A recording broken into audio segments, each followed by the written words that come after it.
Welcome everybody to another event of the HubSpot Admins HUG. Super excited to have you all here.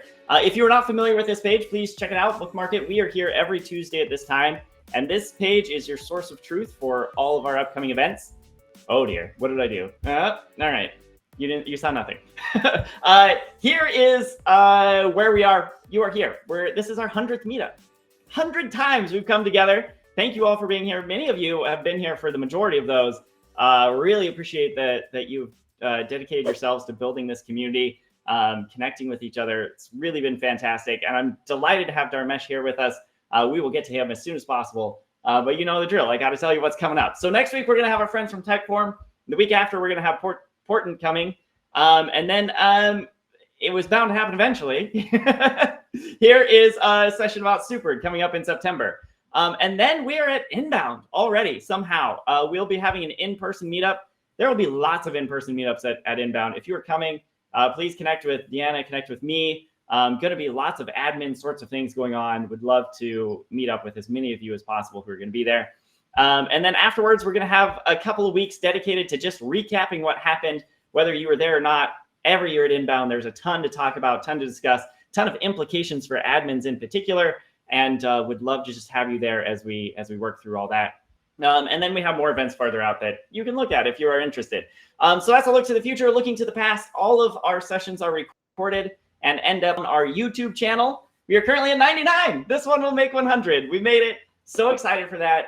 If you ever want to review a session, if you miss one, if you want to share it with a friend, they're all here. It's YouTube. You know how that works. It's a great resource. We've got lots of topics on lots of things. Again, 100 of them. So very excited about that. We also have some space on community.hubspot.com. It's a great place to connect and talk about events and things. We have a group on LinkedIn. If you want to join that, share things on LinkedIn, that's great too. But I have to say, my favorite place to connect with fellow admins is a Slack community that sometimes loads. We are on the cusp of having 2,000 HubSpot admins here in the Sprocketeer space. This is not in any way officially endorsed or organized by HubSpot. It's an independent community. It's very active, lots of people in there, whether you're at the beginning of your admin journey or you've been doing it a long time. This is the best place to brainstorm, collaborate, meet, network, all the things you might want to do as an admin. Definitely check it out. HubSpot Academy runs boot camps. These are free 6-week long sessions, cohort based. You come to live trainings live on Zoom. And we still, September dates have not been announced, but keep an eye on it. They fill up fast. There will be a September session of the Super Admin Bootcamp. I definitely recommend you getting in there if you can. This platform we're using is called Bevy. We are already at 200 people in the room, and that number is slowly ticking up. We are a little unclear on exactly what the limit of Bevy's abilities are, but thankfully the troubleshooting is usually pretty simple. If anything seems strange, if someone is frozen, if things are out of sync, if you can't hear what's going on, refresh the page, leave and come back, try a different browser. Those frontline basic troubleshooting techniques are usually all you need to get it to behave itself. And then again, just to reiterate, we do this every week. We've done it 100 weeks and we're going to do it at least 100 more. If you have any suggestions or ideas or requests for speakers or topics you would like to see addressed here at the Admin Hug, we want to make this as valuable and relevant to you as possible. But enough of the icebreakers. Let's bring Dharmesh in here. Super excited to have Dharmesh. I assume most of you know, but just in case you don't, Dharmesh is one of the co-founders of HubSpot. He's kind of the original HubSpot admin, our CTO, and he's just here to hang out, answer some questions. We're just going to have a conversation. So Dharmesh, thanks for being here. Thanks for having me. It's an honor. So before we pepper Dharmesh with questions, and you all are welcome to drop questions into the Q&A if you would like, I would love for him to get to know you a little bit. So let's just play a game where I ask you questions and you just drop answers into the chat and we pretend like we have polling capabilities inside of Bevy. So first up, I would love to know how many years have you all been using HubSpot, either as an admin or as a user, whether continuously or broken up? Where are we at? Well, I see a 12. I see a 2016. That's a lot of years. Lots of 7s, lots of 4. I feel like 4 is probably the most common number here. 9s and 10s. 4 months. Welcome, Huria. Glad to have you here. All right. similarly, I would love to know how you're here at the HubSpot Admins HUG. How did you come to identify yourself as a HubSpot admin? That's not really like an official trajectory people have. Was it accidental? One thing led to another? Is it you love HubSpot and you just want to invest more? Do you have? Yeah. Okay. We'll get these questions in, and then I think the question we have to start with, Dharmesh, is can you just tell us some stuff about the things in your background, because that has been a lot of questions. Background in the shot. So that painting, I think, which some folks were curious about, is a painting of John Lennon, and it's an actual painting by an artist here in the Boston area. And what's cool about it is that if you kind of get up really close to it, all it is, there's no like lines. All it is a bunch of tiny little swirls pulled together. So if you just kind of zoomed in on just a segment of it, it'd be impossible to tell that it was an actual painting or a portrait. And as you zoom out, as you kind of step away from it, is when you can kind of see that it's John Lennon. I'm a John Lennon fan, love Imagine, the song. But anyway, a funny thing, I have a 13-year-old, and it kind of crushed me. This back when he was, I think, 9. He had some friends over, and one of them asked, like, "Why do you have a picture of Harry Potter on your wall? That's so cool." I'm like, "Oh man." Yeah. It is. So I've got a 10-year-old who is a big fan of the Beatles. Oh, this is him, actually. His name is Paul. But yeah, it's important to pass this cultural knowledge along, or else people lose it.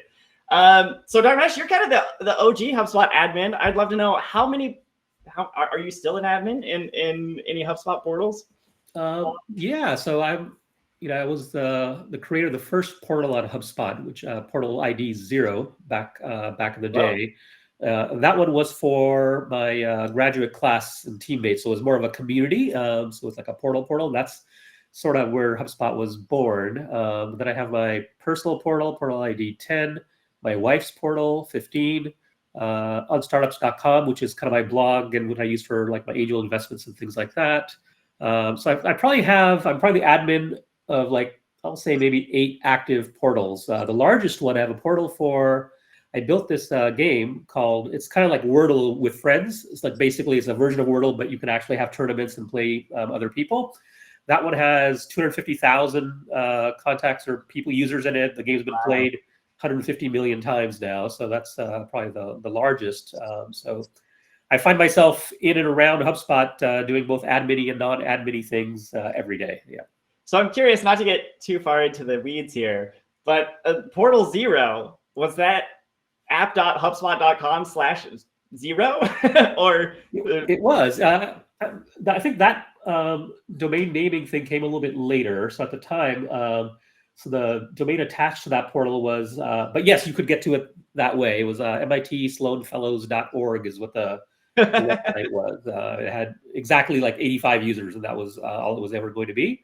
So no longer active. That was a long time ago. Everyone's since discovered Facebook and other things, but yeah. For sure.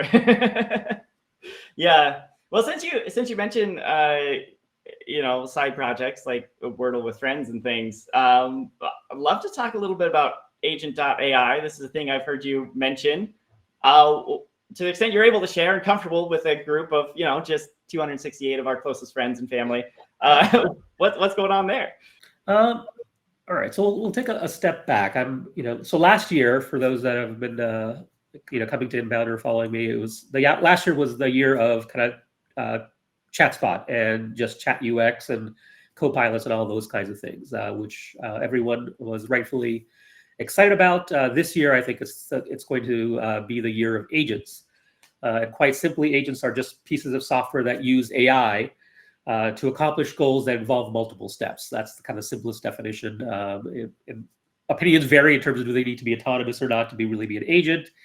I'm sort of a minimum viable agent kind of guy that says, okay, well, as long as it does something with AI, requires multiple steps and accomplishes some goal, however big or small, it's an agent. So my thinking here is that what agent.ai is that over time, that agents are going to become very, very good at kind of discrete tasks, and that they're going to be at some level part of these what I think of as hybrid teams of humans plus these AI agents kind of working together to accomplish something similar to how we might today have people that are on the team full time. We might have some freelancers, might be working with an agency, and we all sort of come together that says, here's the thing that we're doing.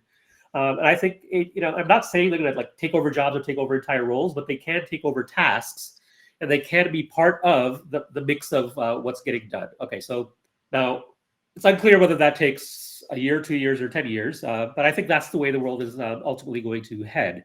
And so what agent.ai is a professional network for agents. Because if you imagine that world in which agents are kind of participating as part of teams and things like that, well, they should have profiles, so agents can have profiles on agent.ai.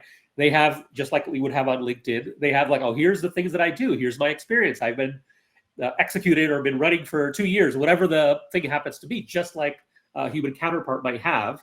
And at some point, you should be able to, similar to like how Fiverr works, is be able to hire an agent to say, hey, I want an agent that does X, like create dad jokes or build a meme or do whatever it is. And you should be able to hire these agents. So agent.ai is the first exploration. So right now I'm using it as a platform to deliver some of the things that I've built, software I've built over the last 30 years that historically that I just built for myself because there was no convenient way to really launch it. Yeah. I'm kind of relaunching some of those reimagined as agents on agent.ai. They're proving popular and useful. It's 30,000 users already, and even though it hasn't officially launched yet. So yeah, it's a lot of fun. It's really interesting, sort of turning the gig economy into a place for bots to find work and satisfaction in life. I have to say this, and I'll say this at the inbound talk again. In terms of the kind of replacement of humans, it is. I could see why it would be a little bit scary and anxiety-inducing. But the way I think of it is that I think a human is much more than the some collection of the tasks that they do. Certainly, yeah. Right. So, like, if you look at me, it's like, oh, well, there's AI software now that can write code. There's AI that can respond to emails. It's like, okay, so let's say I had an agent to do all those things. Does that make me redundant or unnecessary? I would hope not. Right. All it really does is to say, hey, if I can find agents to help do the things that I may or may not enjoy, may or may not be good at, it kind of raises kind of my value to the world, I think, because I can focus on kind of higher value things.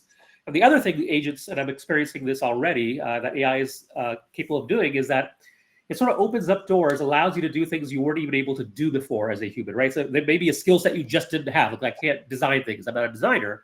But now with some of the image generation tools or whatever, I can sort of piece together things and have some degree of independence to be able to accomplish more than I was able to, before AI, before agents. So. Yeah, I love that vision. And I will say a point of optimism on the AI front. And I would love for all of you listening in to weigh in on this. But just a couple of weeks ago here at the Admin HUG, we had a session, a couple of people from HubSpot's product team just did kind of a listening session. Hey, admin, how do you feel about the concept of agents? And if HubSpot were to build an agent, what would you want it to do? What would you not want it to do? Where are these guardrails? And I found it really impressive and inspiring that the group who showed up, which certainly a sampling bias there, right? The people who come to a session on agents are maybe more excited about, but they were all really enthusiastic. There were some poll questions they did in Slido that were like, I'm excited, I'm nervous, and everybody kind of tended toward the excited thing, which to me is really interesting because a year ago at Inbound, HubSpot announced AI, right? We're doing all these AI things. And when I did my session, things every HubSpot admin needs to know, I just sort of in passing showed like, and the settings page for AI right now is just a big toggle switch where you can turn all of the AI assistants off. And people applauded. They were excited. Yes, we can turn it off because they needed time, to get used to this concept and understand what it was doing and how it worked. But now, less than a year later, I feel like a lot of those same people are like, no, I get it now, and I'm excited for this. So that's what a time to be alive. Indeed. Yeah. So we did collect some questions ahead of time, and I see we have 25 questions in the Q&A now. So we'll figure out how to sort through this. While I read off some of these questions that some of you were kind enough to submit through our form ahead of time. If everyone who's listening in wants to go over to the Q&A and start upvoting questions you're interested in, we will go most popular to least popular over there. But we have a question about AI agents, and maybe you've already answered this. Daniel, if you're here, asked, do you see business applications building based on AI agents, i.e. a swarm of AI agents doing various jobs and delivering results as a service together, becoming available to non-technical users in the near future? The answer is yes. So once again, amongst us friends. So here's how I see this playing out. So with Agent.ai, my first pass at it was a platform for myself so I can easily develop these agents and launch them publicly so I can make them available to the world.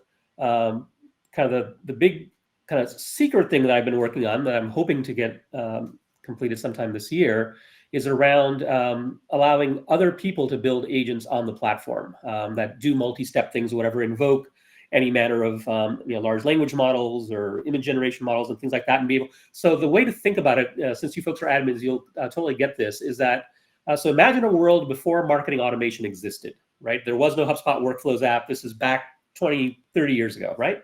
At that time, you had to sort of be.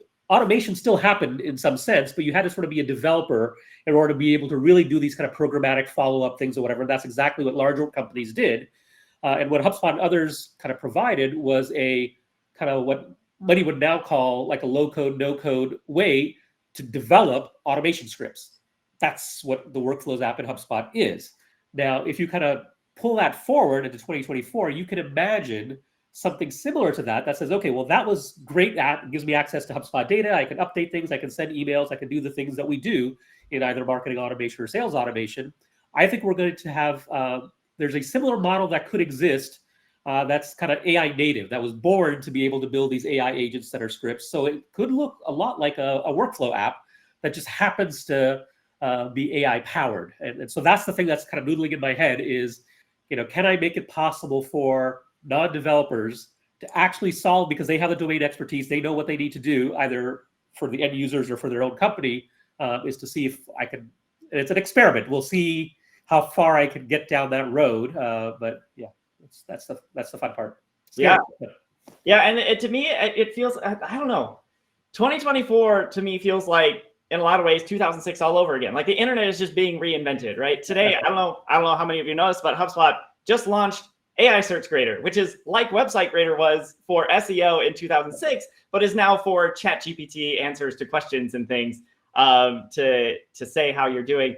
And I just imagine a lot of these patterns will repeat, but I assume kind of go faster, right? Because we know no code, low code solutions are what we all need and want for a variety of things. And so for AI to get to that point, if I can drag and drop and build an agent to do something, that would just be, that's a future I'm excited to get to. And one thing that I think that would be interesting, and this is what I've kind of experienced building agents, even just for my own personal use, is that it's really a great way to drive kind of your own individual productivity. So I'll bet you money, Kyle, that you have a set of things that you do every week as either related to this particular show or other things. That's like, oh, I go here, then I download out of Bevy and put it in there, and then I do this and put it in Google Sheets, and then I generate a chart or create a slide, whatever it is. There's these kind of series of things that you do. Some that involve HubSpot data, some that may not. But it'd be nice to say, oh, well, I want to try and automate some steps of, some parts of those things instead of them all being manual. And now with the power, you couldn't do this 3 years ago, but now with the power of AI, because it can understand natural language, because it can go through a blog post or get a transcription from an audio or a video track and summarize that, there's a bunch of things it can do now as part of its tooling that just wasn't possible before. That's what. And I feel like there's a lot of things we've all been trying to do, and there have been kind of blunt object solutions to it, right? Macros that like where it makes your mouse click actual buttons, or like things like Zapier or Make or things where it's taking this piece of data to just be able to tell a piece of AI like, here's the job I'm doing, go do it. Yeah. I think one of the mistakes the industry made, so last year, there were a slew of projects that launched, which is sort of when agents first started. There was Baby AGI and Auto GPT and things like that, where you basically typed in whatever random goal that you wanted, and it would use large language models to break that up into tasks and recursively go through it, which was a fascinating idea, but just too many degrees of freedom, because it was almost invariably fail. It was just a matter of time. By the time it got to step 5, you got the compounding error rate that even if it fails only 1 out of 10 times, by the time you get to 6, 7, 8 steps, like the failure rate is near 100%, right? And I think and I'm going the exact opposite way. Instead of having this can do everything, it's like, okay, can we say like, I know what steps need to be executed. I know what's possible with the technology. Just let me glue it all together. That's what I really want. I don't want to just take over and figure all of it out. It's like, okay, I want both of these kind of discrete steps, and that's okay. Yeah. So I don't know why this makes me think of this, and I apologize to everyone if I just ask questions that are interesting to me. But something that's been really interesting to me to watch is the development of ChatSpot, because somebody here in the audience is bound to remember 2017 when you did GrowthBot, which was like trying to accomplish ChatSpot before the technology existed, right? And I'd love to hear from you, like, how has it been different this time around with ChatSpot? Because you mentioned, like, you just said, like, trying to make things simpler and fewer steps and reducing errors. I remember GrowthBot being sometimes a little hard to communicate with, and ChatSpot seems much friendlier, you know? Yeah, how has that been for you as the creator of these things?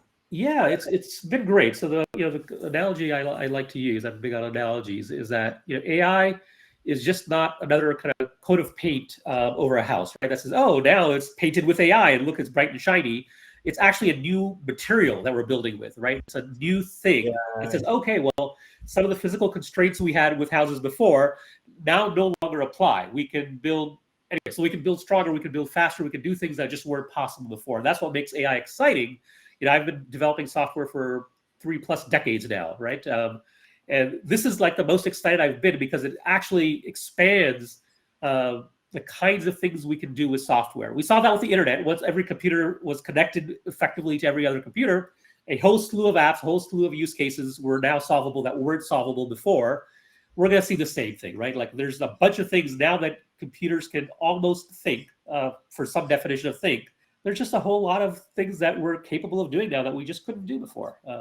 Yeah, and I'm excited to see how we even approach building these things differently, right? If we think of even pre-internet, like the advent of different building materials, there are some really cool old wooden bridges, right? But once we got lightweight, very strong metals, we didn't just build wooden bridges, same design, but now out of metal, right? Like we could build them different shapes. We could make them span different lengths. And I expect AI will do very similar things with technology. Back to questions from the actual group. One question we got here that I think is interesting is, what's your opinion on how companies should balance software versus human interaction in B2B interactions? Yeah, my advice here is to start slow. So you start off with a human using AI. The next step of evolution is you still have a human in the loop to prove something before it goes out to a customer or like a public blog post or something like that. So my sense right now is that I just don't think the software or the technology is ready yet for like just handing the keys over completely autonomously. It's like, okay, I've kind of written my bot, I've done the things I want to do, now go have at it, right? It's and that's the way to kind of get comfortable. Like once you see it do it correctly 50, 100, 500 times, and you have some sense of how what percent of the time it's accurate and when it's wrong, how wrong is it, and what kinds of ways is it wrong. And sometimes it's okay to be wrong as long as it doesn't say something like completely offensive, right? That might be all right. Like, okay, humans make mistakes too, but it's not okay to like insult the user or say something just shockingly racist or something like that. Those are things you want to make sure you protect against. So my advice is use AI, start kind of weaving it into your business, into your daily flows, or even as your own personal use, right? Maybe you're not automating things, you're just using the HubSpot tools or other tools out there to kind of do things. And then as your level of comfort increases and you sort of know the scope of risk, right? There's always risk with all new technology. Then you can sort of expand the use. It's like, okay, now we sort of know what's going on. We know that it's good at writing social media posts, but maybe not as good at writing 900-page white papers on a topic in this very kind of niche industry yet, right? So just sort of know the limitations and get a feel for that first. Yeah.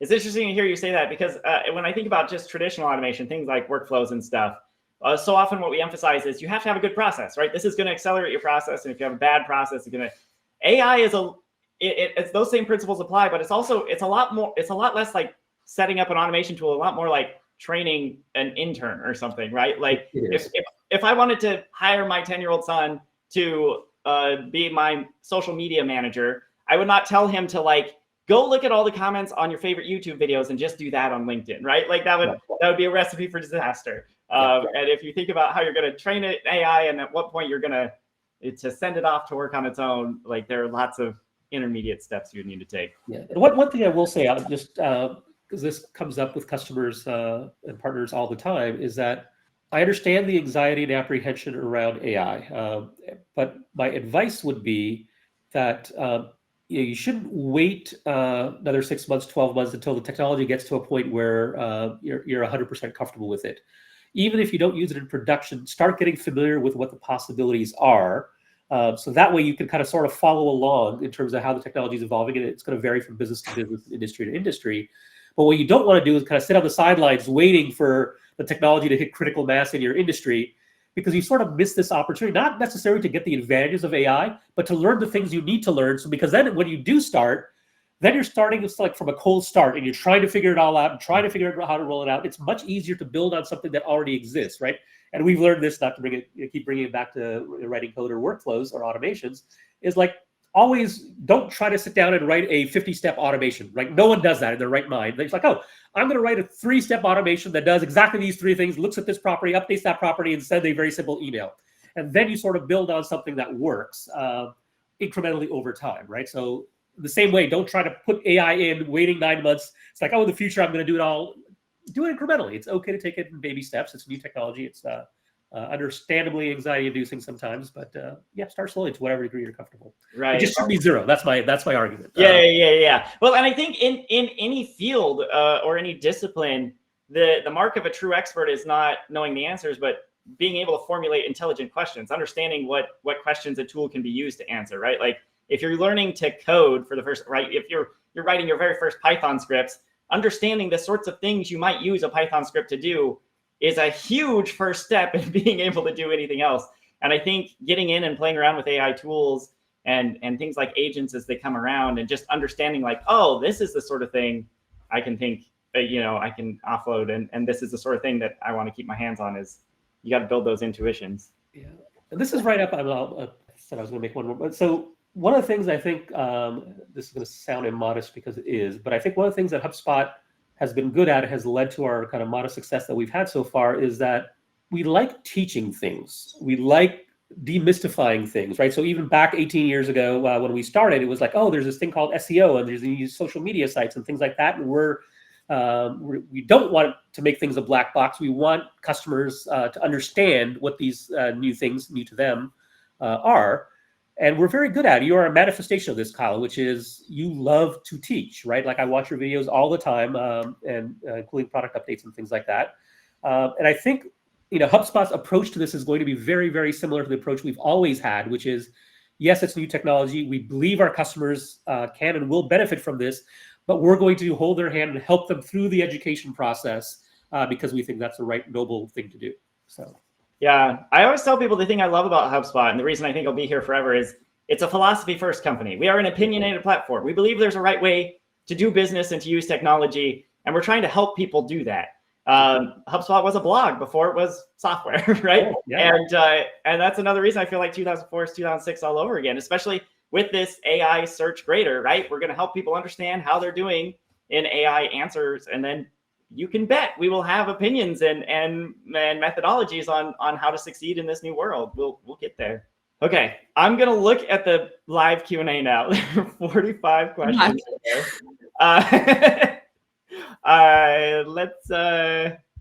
Let's see. I'm gonna sort by most upvoted. This is having trouble loading. Okay, 20, 18. It doesn't know how to count. All right, we'll resort this again. Give me a second. All right, I like this one from Kara. What has been your favorite product launch HubSpot has done in the history of HubSpot? I guess as maybe not even a parent now, a grandparent of all these features, I love them all equally, of course. The thing I get most excited about, I'll say this, is when we open the platform up. Things that, new APIs, as we're constantly enhancing, new UI extensions that we're doing now to kind of open up the UI of HubSpot, so third parties, including our partners, can kind of build applications. And the reason I say this is that, like deep down inside my core, I know that HubSpot is not going to be able to build all the things that all the people need, right? That's just simply physically impossible to do.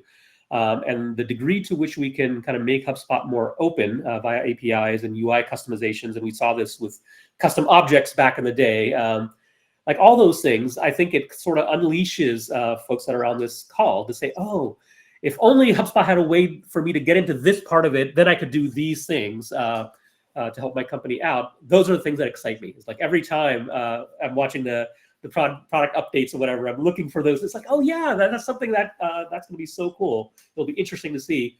And I will say this, is that this year I've seen more progress on those two fronts, like APIs and UI extensions, because it's a big priority for us that I've seen in probably over a decade. So awesome, love that, and I assume this audience loves that also. Richmond asked the question. This is a great question, Richmond. This is a hard pivot, big change of topic here, but if I remember correctly, I learned that you've remained an individual contributor and have no direct reports. Do you think more people should follow that path? Does it make sense for a HubSpot admin? How do you move up the career ladder that way? Great question. So for those that don't know, when Brian Halligan and I co-founded HubSpot, we had our kind of founders meeting, and we decided two things amongst many others. But one, which is I was not going to be CEO; he was going to be CEO, which was awesome because I'd been CEO before and I suck at it.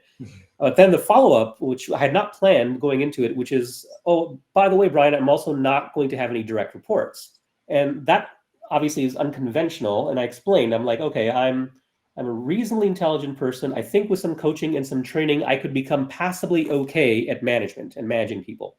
I don't want to spend 5, 10, 15 years of my life becoming passably okay at something. So let's have an agreement right now before we even start the company that I will never have any direct reports.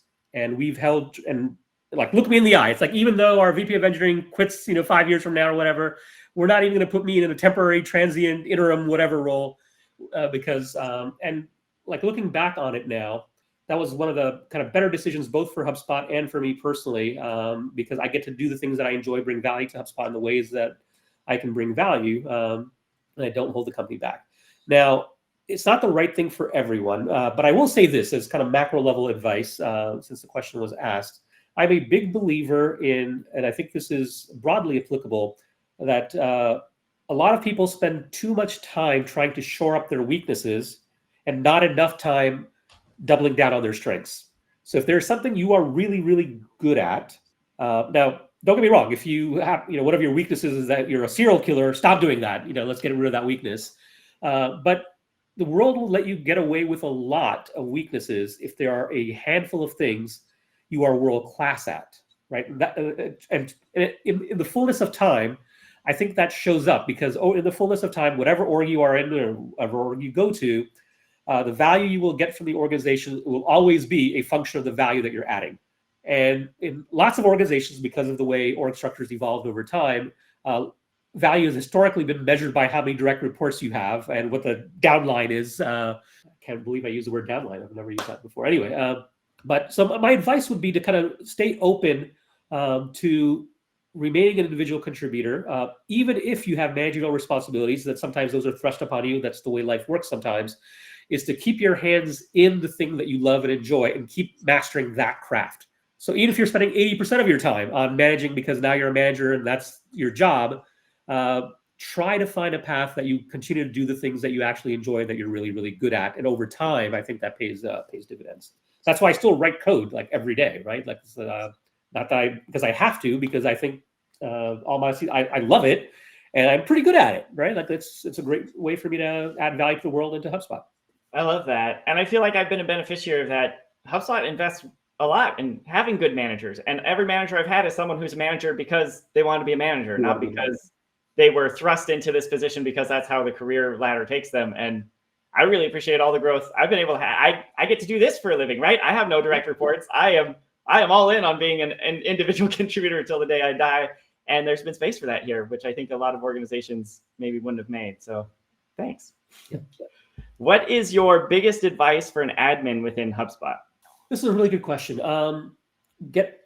Not that you aren't already, but wherever you are right now, in terms of your understanding of the actual business that your business is in, your company is in, get closer and closer to that. Get closer and closer to the actual sales, closer and closer to the actual marketing and the stuff that's actually happening in the business.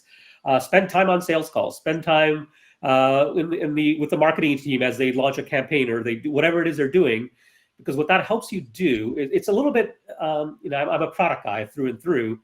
The best way to get good at product, and that's what admins are producing too. We're all producing product in some shape or form. The closer you can get to the customer, the better the things that you will produce, the more understanding you'll have of what's actually necessary, the better you can push us on things. It's like, hey, if you come to us and it's like, I've talked to 20 of my 30 sales reps and they're all pissed off by X. If we hear that from enough people, it's like, okay, this is like a real issue versus, okay, well, that's just, Dharmesh with his kind of admin world thinking, weird thoughts or whatever. But if you could kind of bring it back to the customer, bring it back to the actual kind of end users, so to speak, I think that helps. So get close to business, get close to your internal customers. Love that. Amanda asks, and I will preface this with no spoilers. This can just be a binary yes or no. Have you written your dad jokes for inbound yet? No, but I have attempted to write a dad joke generating agent.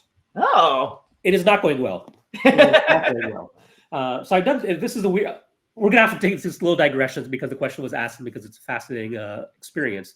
So I also tried to build a meme generator that takes popular memes and old classic memes that have gone viral in the past, and then new trends or new things in the news, however niche, and combine those two things into a new meme that like cleverly weaves those two things together. That's going really, really well. So it's free to try. Go to agent.ai, sign up for a free account. You get 100 credits. And that does I give it like a 7 to an 8.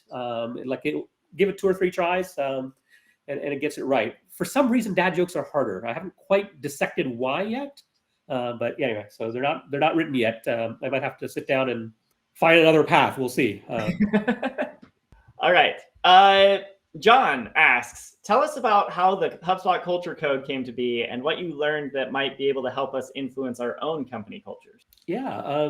So the HubSpot culture code started as a 16-slide deck internally to kind of help us assess what kinds of people would fit into HubSpot and do well at HubSpot. And it's since kind of grown. It's 128 slides now. It's been 128 slides for a decade plus. A couple of kind of key lessons to bring out from that, which is every company actually has a culture, whether you like it or not. It's going to have a culture, whether you do it deliberately or not.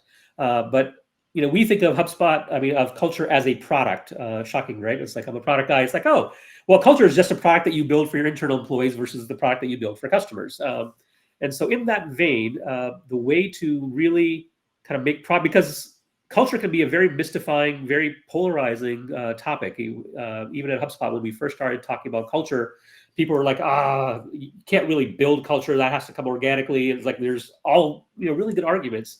But if you think of it as a product, then lots of pieces fall into place, which is, hey, you would never build a product without asking customers whether it's working for them or not, or what features would they like, what bugs have they found. So we do this at HubSpot across all 8,000 plus people. And Kyle, you know this. We ask. It's like, hey, how happy are you with the culture product, working at HubSpot on a scale of 0 to 10? And why did you give that answer? And we look very, very closely at that feedback that we're getting, and we iterate on culture. So kind of step one, if you're not already doing it, or if your company's not already doing it, collect those 2 simple questions, just to get a sense for whether people there are happy or not, and what's making them happy or not. And then just treat it like a product and say, you know what, we're not going to turn the ship overnight. But of the 14 things we heard of the bugs that are kind of in our current culture, whatever it happens to be, it's like, oh, it's too bureaucratic to do this, or it takes too hard to do that, or we have too many jerks joining the company. Like, at least identify the problem and say, this is the thing we're going to start working towards improving. And you'll see that show up in the numbers to say, oh, fewer people mentioned that as a bug. It looks like that's getting better. But you've got to start somewhere. Once again, I'm a big believer in the kind of dream big, but iterate small. It's like, okay, here's what I would love my company's culture to be. What can you do this week, this month, this quarter, right? And just start small and take baby steps. So that's my advice. Yeah. And I have to say, the culture code is the reason I applied to work at HubSpot, which doesn't make me special. I think a lot of people it is. But I applied with a cynical part of my mind saying, this is probably just marketing hogwash, trying to get starry-eyed dreamers like me to apply to this company. But on the off chance this is real, I want to try. I've been here 9 years now, and I'll tell you all 278 of you, it's real. A lot of it's aspirational. Like, we're not perfect, but we're working towards it. And for me, the biggest evidence that proves out the hypothesis that culture is something you can build is not what's happening in HubSpot, but what's happening in the ecosystem at events like this. Every HubSpot event I've ever been to, anytime I go to inbound, everyone I meet is this type of optimist and dreamer and trying to not just build their business, but do things in a good, sustainable way. And that to me really speaks to what's happening internally at HubSpot, that there's this sort of aura around HubSpot that is in our solutions partner, it's in our app ecosystem, it's in our customer base. Somehow we just foster this sense of belonging and passion and growth that is really unlike anything else I've seen anywhere. Yeah, that's been one of the most heartwarming things about, HubSpot's 18 years old now, is that, we have a certain set of kind of values in our culture, which we've now documented and made public. That culture shows up in the HubSpot product itself. You will kind of feel it. There are things that the product won't do because we think it's kind of contrary to what we believe is good over the long term for customers and humanity. But the other thing is that just the community like this one, right, and the other hugs, and there's all sorts of this kind of mini communities in this kind of broader ecosystem. And it's not that we actually created that. What happened is that we drew in people that thought about things a certain way. And then we sort of, at some level, gave them permission that it's okay. There are other people like you.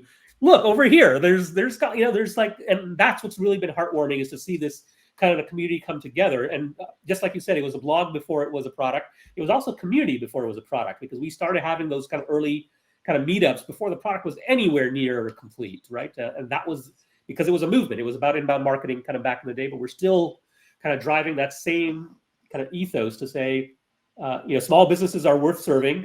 We can help them grow better, and it's through education, it's through product, it's through community and connection. I love that idea of giving people permission. It makes me think of inbound 5 or 6 years ago when we came out with Grow Better, right? And we had that Megan Keeney Anderson voiced over video that made the whole auditorium cry, right? Because we were talking about how this idea of growth at any cost and without any regard for downstream effects, it isn't how you have to live your life or build your business or navigate your career. Yep. And that's really freeing to be able to buy into. All right, another big change of topic, but this one is I love. Chris, a man after my own heart. What does the everything is an object world look like in platform, and how soon might we get there? Okay, so this is one of those, 18 plus years in the making. So let's take half a step back for those unfamiliar. You all know the kind of standard objects in HubSpot contacts and companies and things like that. But what makes an object has evolved over time. There's this underlying framework called the HubSpot Data Framework that all these kind of objects kind of share software capabilities from. So when you look at a list of contacts or you look at a list of companies, you will notice that you can do the same kinds of things regardless of what the object type happens to be, right? You can create a list of them, you can build workflows off of them, you can add custom properties, all these things, right? And that is a very intentional, very deliberate, decade-long kind of project that's still ongoing. Because what happens when you have that kind of framework underneath is that every time we add a new object, we're not starting the software from scratch. It's like, oh, by virtue of being an object, you are now endowed with all these capabilities, even as a piddly little new object that just started life yesterday, was born yesterday. Now you have reporting and workflows and triggers and custom, it's like all this stuff that you get as an object. I'm humanizing objects just for a second here, but it's like, it's got superpowers from day one, right? Versus if someone were just building an app that's going to track whatever the thing is, they would have to build all that surround sound functionality, right? So that's what's interesting, is that HubSpot grows along two dimensions. One dimension is the framework gets more and more powerful in terms of what the framework itself supports. And then we add more and more object types within the core platform or through custom objects and things like that. And those are what math people would call orthogonal things, or orthogonal dimensions that can grow independently. So we could just say, oh, the data framework is going to stay exactly what it is right now, and just keep adding objects, and the product would get better, the platform would get more usable. Or we can say we're not going to add any more new objects, and the data framework can just get better and better, and those objects now are capable of doing more things. All right, so what I'm most excited about is two things. One is things that are in the early parts of the product before the data framework was a thing. We have things like in the Marketing Hub product right now are not full-fledged objects. And this is what, and you folks have experienced this. You go into parts of the product, it's like, this feels different. Like, well, I can do all of this over here. Why can't I do the same thing over there? Why is it different, right? It's sort of like if you have a dog, your dog would bark at it, right? Something's not right. And so I'm excited about two things. One is I'm excited about, and this is happening, right? All those, what I'll call some of the kind of legacy entities that are within the HubSpot software are being promoted and migrated over to being full-fledged objects. And you've seen that happen over the course of the last several years. We're going to continue to push on that, and we will get there. And all new things obviously kind of start life as objects because the framework does exist. But the other thing that's really interesting to me is new kind of framework level features that we can add, and thereby add capabilities to every single object that's out there. Let me give you an example that does not exist. I'm not promising it. It's been in my head for a long time. Is that so? Imagine you could have any object, and let's say you're looking at a company or something like that, and you want to subscribe to that object. And the subscription can be, it's like, I want to be notified if this object changes or someone deletes it or something happens or it changes stages, like a campaign goes from not having been published to being published, whatever happens to be. And here's how I want to be notified. I want an email, and it shows up. And so that's not just people are interested in when a landing page gets updated or something like that. And so we didn't go build a feature inside the landing pages thing. We're just like, no, if a landing page is an object and objects are subscribable now, every single thing, it's like we don't have to pre-anticipate when subscriptions might be useful and who might want to subscribe to what kinds of objects. We make the unilateral, universal decision that subscriptions are a good thing. Let the user decide what things they want. And that subscription is just one example, right? We could do 1,000 different things. I've got a 20-year roadmap in my head of things we could do in the data framework that I think would be super cool and useful. So. Yeah. And I mean, the 9 years I've been here, that I've loved watching this march toward being framework supported. One of my favorite demos in HubSpot history. So for all of you, HubSpot has this internal monthly meeting called Science Fair, where the product team just shares demos of things they have been building. And there was one long time ago when we first decided we're going to do this thing called Service Hub. We hadn't even decided it was called Service Hub. Sophie Higgs did this demo of the tickets object. And it looked exactly like the deals object. It had drag and drop. It had all the stuff. And it was simultaneously the most boring and most inspiring demo I've ever seen at HubSpot, because it was like, we have this new object and we were all expecting something new, something otherworldly that we'd never seen before. And it looks exactly like deals. And it's like, I'm not disappointed. I know how to use this today on day one. And as HubSpot has moved more and more onto that framework, we've seen all sorts of roadblocks fall down, right? Many of you have been watching as this year, workflows have been very close to object parity. Things you could only do on contacts, you can now do on others. Things you couldn't do on contacts, you now can. And that is the fruits of these labors. Alba wants you to spoil some inbound releases. I assume that's not a thing we're going to do. It's not a thing I can do. Honestly, I'm not sure exactly where the cards are going to fall in terms of things that we're going to announce or kind of talk about. And there are two things that this has kind of kept me out of trouble that I never talk about. Things that involve numbers, because then the lawyers are not happy, and things that involve dates or features, because then the product team's not happy. So I do not commit the product team. Sorry. Yeah. One thing I will say, as a person who is making a living by announcing the product team's work, is it's really interesting to pay attention to what's happening in the month before inbound. Some years we have a ton of public betas hitting, and when Andy Petrie gets on stage and says we have all these new features, you here in this crowd are already opted in and using them. Sometimes things hit at inbound that just will feel like they came out of nowhere and whoa, I had no idea this is coming. And I don't really know which kind of inbound this one will be, but I would say watch the product updates tab in the next few weeks, because there's either going to be a lot of stuff coming or an eerie silence. And that will be I will say this. This I can say is that I'm not going to use a scale, but I'm going to say this in terms of the product features, launches, announcements. This is probably one of the most prolific years the product team has in terms of things that you'll see at inbound. So it's a very product heavy. This is, just like Apple. Apple sometimes has what some people call the S years, where they kind of tweak the phone. They don't really do anything dramatically new. This is not one of those years at HubSpot. This is a full-fledged product year. That's the star of the show this year. All right, let's move on before we get ourselves in trouble. Were your initial goals for HubSpot, and did you have any idea that the company would be where it is today? Did not know, and one really can't know for sure what something's going to turn out to be. But we did. I'll say this: when Brian and I started. By the way, I was not supposed to start a company. I was so HubSpot actually wasn't supposed to happen. I had promised my wife, after having been an entrepreneur and a startup guy for as long as she'd known me. She'd met me before I actually started my first company. I wasn't going to do it. And I promised that I'm going to go to grad school. That's why I went to grad school, and maybe get a PhD, and then maybe go teach. So that was kind of my original plan A. But then I met, Brian Halligan in grad school, and so we made a choice.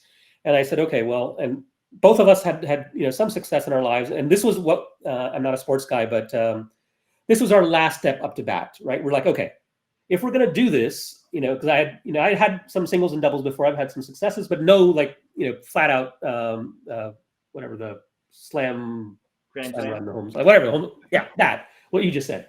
And it's like, okay, so Brian and I were both in perfect alignment on this, is that we're going to swing for the fences, right? So every time there's a decision to be made, we are going to take the decision that maximizes the probability that we have that kind of spectacular outcome. So either it's going to be a spectacular outcome, or we're going to go down and crashing, burning flames, right? We're not looking for the middle road. We're not looking for the modest outcome. And then, so that's, I think, contributed. It's made a lot of things easier, a lot of decisions easier. So whether it comes to raising capital or how we're growing, it's like, because we felt like a company like HubSpot needed to exist in the industry that HubSpot exists in. Back in the marketing days, it's like, okay, well, inbound marketing happened, right? It's like, okay, that was a new thing. Not enough people were doing it. It's like small businesses should be benefiting from the internet. Like, this is a noble calling. This is something we can fix, big enough market, all those things. And then as we've evolved into kind of CRM, it's like, okay, well, a built from the ground up CRM platform needs to exist. That should be a thing, not with no disparagement at all intended towards the enterprise CRMs that are out there. They're really, really great products for a segment of the market. If you are a Fortune 1000 company, or you're running a small country, those are the products you should be using, right? But for a vast majority of small to mid-sized businesses, that's kind of overkill. It's like driving a tank to the Trader Joe's or something like that, right? It's just not the right fit. Anyway, so we've had a relatively kind of smoothish curve, no breakthrough. Like, we woke up on a Monday and everything 10x overnight, or like, it was been a very steady.